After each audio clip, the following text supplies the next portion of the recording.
Hello and welcome to Star Citizen. My name is Evenlease, and today on 10 Minutes or Less Ship Review, we're going to be taking a look at another one of the variants of the Freelancer series, the Max, the heavy cargo lifting freight train of a ship that it is. And it's around here somewhere.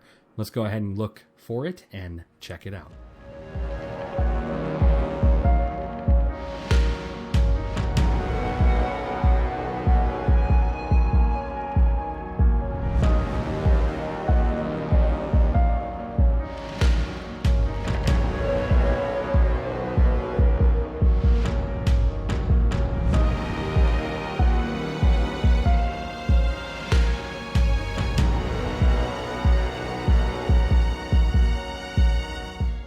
The Freelancer Max is the workhorse variant of the Freelancer series for cargo carrying needs, because this variant has a much bigger cargo hold as well as bigger engines to carry that cargo where you need it to go. Now, starting with the exterior here, let's talk about the weapons.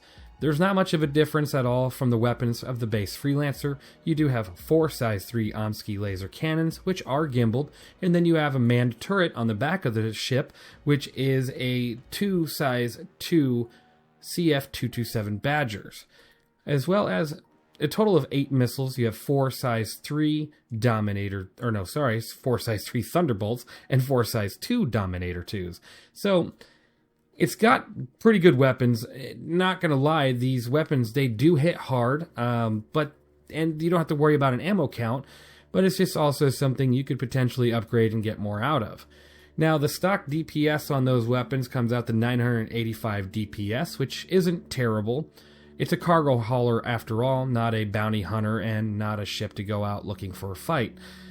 This ship does come with 2 size 2 shield generators, giving a total of 18,000 in shields, front and back, and it also has 19,200 health as of right now. Now, that health pool will be updated, as the original base Freelancer has approximately 30,000. This will go up in health sooner or later. Currently, they just forgot to update that. Hopefully, they'll update that soon, because, I'm sorry, but 19,000 health, that's not going to fly with this size of a ship. Now, it's also got 2,500 quantum fuel, so if you do need to make a long journey, you can definitely do that. So that's pretty awesome. Now let's go ahead and take a look at the interior here, starting with the cargo bay. As you can see, the cargo ramp and the entrance is much wider, as it should be. So you can fit more vehicles in here of different nature, like, any of the vehicles a Cutlass Black can fit, this can fit. So even the variants of the... Man, I always skip on the name of that one. Cyclone. There we go. The Cyclone. So you can even fit the variants of a Cyclone in here. And, quite a few different ground vehicles. I mean, look at the size of this cargo hold compared to the base Freelancer. The base Freelancer is literally just this middle section here. About here to here, going all the way down the middle. I think it's amazing. It carries 122 SCU of cargo, which is actually really good. The price of this ship, and I want to give you a heads up on the price of this ship right now. You can buy this ship on the store as a pledge for $150, or you can buy it in game for the current price. 3.23 will change the economy a bit, but the current price is $2,181,500. That's actually not bad at all. So being able to buy this ship in game at such a great price, deal. It carries a great amount of cargo all in one area. Well, not one area, but most of it in one area. Behind this door, you do have a little bit more cargo here, but it's nice that you do have access to most of it. It does tend to block your turret access, so that's kind of a bummer. Honestly, they should move the turret to the front of the ship anyways. But, the Freelancer series kind of deserves a rework of sorts. And I know, I get it, CIG is going to get really annoyed of hearing the rework words coming out of everybody's mouth for a lot of ships that are released. But it's bound to happen. Look at all the new ships compared to these ships. These ships are lacking a lot. And it's not just component access, which, by the way, would be right here if you can get to any of it. It's not just of missing physicalized buttons to where you got to hover for hover text. It's also just the fact that these ships are behind when it comes to the current design etiquette of other ships, right? like the Zeus is going to be phenomenal. It's going to have so much of its space taken up correctly and not wasted. Hopefully, we'll see. I shouldn't speak ahead of the Zeus, but here is the other cargo hold, and of course, just like the base Freelancer, you do have access to that beautiful docking ring that I'm sitting on. And then if you move on into the rest of the ship, this is where it's pretty much the copy-paste of every Freelancer ship out there. On the right, you do have the bathroom. As we aren't animals like a Drake ship, we always use the restroom here, but I will never touch the toilet because they always seem to kill me, so no thank you. On the left, I just exited the ship because the hover text is the worst thing in the universe. I'm not even going to bother going back up the ladder. I'm just going to go right back up the ramp, and we're going to restart that little segment. Let's go back over here. Docking. Docking. Living. Okay, so as I was saying, don't take me again. This is the kitchenette area where you would cook your food, drink your drinks, have your towels, etc., etc.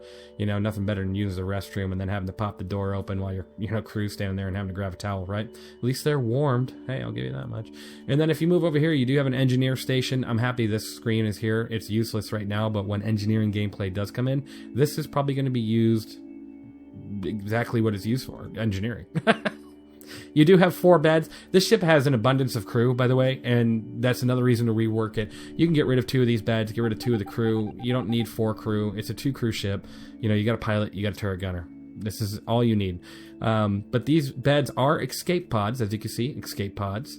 So when it's time to eject from this ship, you just get in bed and, you know, pray that the impact into the planet kills you quick, because escaping in your bed is going to be a living nightmare. Now, in regards to this ship and it being kind of a copy-paste and needing a rework, it really kind of does. This is not a 4-crew ship. It doesn't matter how much cargo you're hauling. It doesn't. You can do this with 2 crew. Honestly, you can make this ship work with 1 crew, to be honest. Now, personally, I would take this turret, I would move it to where the docking ring is. Right here, I would put in a tractor beam that can point outside and tractor beam stuff in.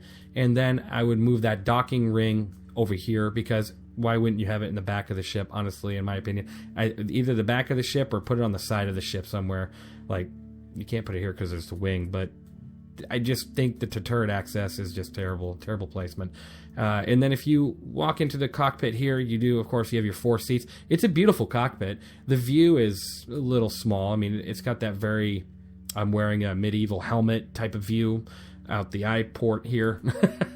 But you also have a sky roof, which is nice. You know, a lot of ships nowadays just don't have windows. I mean, you get into any Crusader ship and it doesn't have windows. I'm surprised the Ares series has a window. Like, I'm surprised the pilot doesn't just have to use his imagination, honestly, because it's so true. There's lack of windows on all Crusader ships, and that bothers me. You're in space. You want to look at the beautiful scenery. So it's nice to see some windows here. I know it's just a cockpit.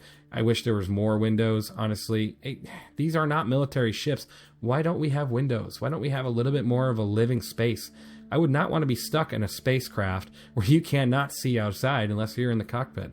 But anyways, these chairs, pretty much useless. From what I understand, you could potentially control the side weapons, but I wouldn't want you to do that. If I'm gonna pilot and I'm in there controlling the weapons, I wouldn't want somebody to take that control from me, because I want to be able to do that. I mean, unless the pilot's focusing on escaping while someone's controlling the side weapons and shooting for you. But honestly, no thanks. It's all right. But it's nice that the feature's there. More features, the better.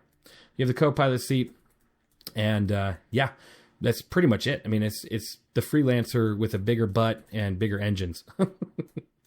So let's get into the cockpit really quick. Let's sit down. You know, it's your typical Freelancer, though, so don't expect much of a difference here when I sit down and look at the MFDs, if it's going to let me. And bada boom, here we go. So we have 4 MFDs, 1 left, 1 upper left, 1 upper right, 1 lower right. So that's pretty good. You have 48 decoys, 5 noise.